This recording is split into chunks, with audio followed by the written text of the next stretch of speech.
I got an angry email from Sue telling me, Mr. Pakman, you need to be responsible for your own statements. Zimmerman was not 100 pounds heavier than Martin.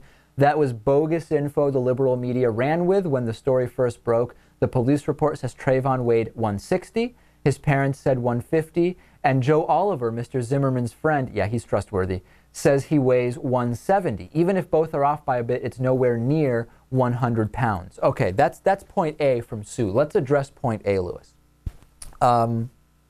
Yes, George Zimmerman outweighs Trayvon Martin. It may not be by 100 pounds. Let's look at what numbers we do actually have. So I may have misspoken, Lewis. The Neighborhood Watch volunteer who says he killed the teen in self-defense, George Zimmerman, outweighed him by 30 or 40 pounds, according to family members. The Sanford, Florida police incident report says Trayvon is 6 feet tall and weighs 160. Okay? A spokesman for the family's lawyers gave a slightly different set of numbers, saying Trayvon was 6'1", 150. All right? Zimmerman is 5'9", according to the police report. He omits the weight in the police report, interestingly enough. A family member said he currently weighs 190. Zimmerman used to be heavier. A 2005 police report says Zimmerman weighs 250. In the security camera footage we saw, Lewis, he admittedly looks thinner. Would you agree? Agreed. So we have, if we look at the extremes, we have a weight of 250 and a weight of 150. That is a 100-pound difference. Mm-hmm. Admittedly, he is no longer at 250 pounds. He's somewhere between 190 and 250. Let's look at the other extreme. Trayvon may have been as heavy as 160. Zimmerman as light as 190. There we have a 30-pound difference. So it's not 10 pounds. It may not be 100. The actual weight difference is somewhere between 30 and 100 pounds. Is that fair, Lewis? We don't know for sure. We don't know for sure. I am going back on my statement that it's definitely 100 pounds, but it's more than 10. That we know. Agreed.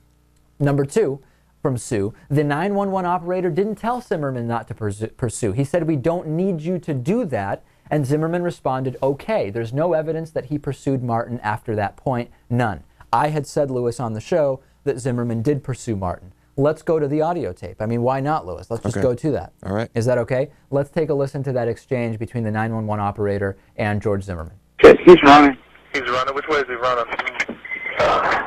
Down towards the entrance of the neighborhood. Okay. Which entrance? Okay. So far, we have an indication from Zimmerman that Trayvon Martin is running. We hear Zimmerman breathing very heavily, and we still have minutes of phone calls after this, after Trayvon Martin started running, during which Zimmerman was reporting what Trayvon was doing. Now, if Trayvon is running and Zimmerman were not following him, how could he continue to see exactly what Trayvon Martin is doing? He had to have been following him. I think there was a pursuit. And let's continue listening to the audio tape. That he's heading towards the back entrance. Are you following him? Yeah. Okay, we don't need you to do that. Okay, so there we have, are you following him? Yeah. And then here we have that other comment. Okay. We don't need you to do that, and Zimmerman says, okay. Let's continue to listen. Very windy. A lot of panting. All right, sir, what is your name? George. Still panting. All right, George, what's your last name? Zimmerman. And All George, right, what's so the as you phone can number see, you're Lewis, calling? he continues to be out of breath. No indication at all that he stopped following Trayvon Martin. And in fact, he shot Trayvon Martin afterwards. Trayvon Martin has been running for a minute. And Zimmerman is still nearby enough that he can get right up in his face and shoot him. So to say that he was not following him at any point, and particularly after the 911 operator said you don't need to follow him, is completely bogus. If he had stopped following him, he wouldn't have been nearly close enough to shoot him. Let me just ask you this. What's this woman's name who sent you the email? Sue. Sue, okay.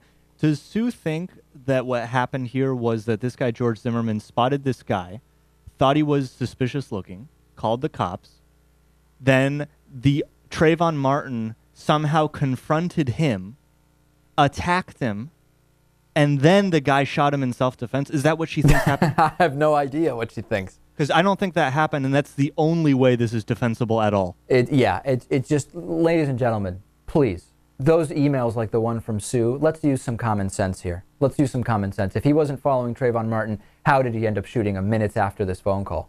If he wasn't following him, he wouldn't have been anywhere near Trayvon Martin. Yeah, either that or the guy's a pretty amazing shot. I'll say. Yeah. And we know that that's not the case. Right.